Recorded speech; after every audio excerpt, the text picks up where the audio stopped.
Timbog ang lalaking wanted person sa kasong Republic Act 9165 o Comprehensive Dangerous Drugs Act of 2002 sa Barangay Bato-Bato Panglima Sugala, Tawi-Tawi, nito lamang ika-14 ng Oktubre taong kasalukuyan. Kinilala ang narestong suspek na si alias Kim, 36 na taong gulang, na residente ng Barangay Tubig Bobongaw, Tawi-Tawi.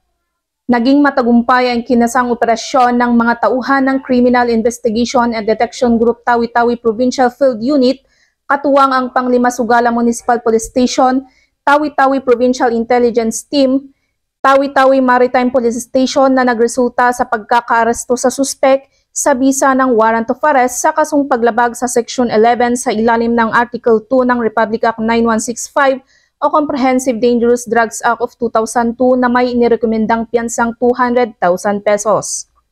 Ang naarestong suspek ay nasa kustodiya ng CIDG Tawi-Tawi PFU para sa dokumentasyon at tamang disposisyon.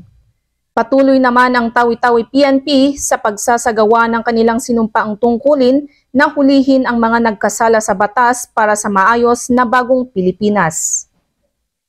Mula rito sa rehiyon ng Bangsamoro, ako ang inyong PNN Correspondent Patrolwoman Leonora Gawang, alagad ng batas, tagataguyod ng Balitang Pulis.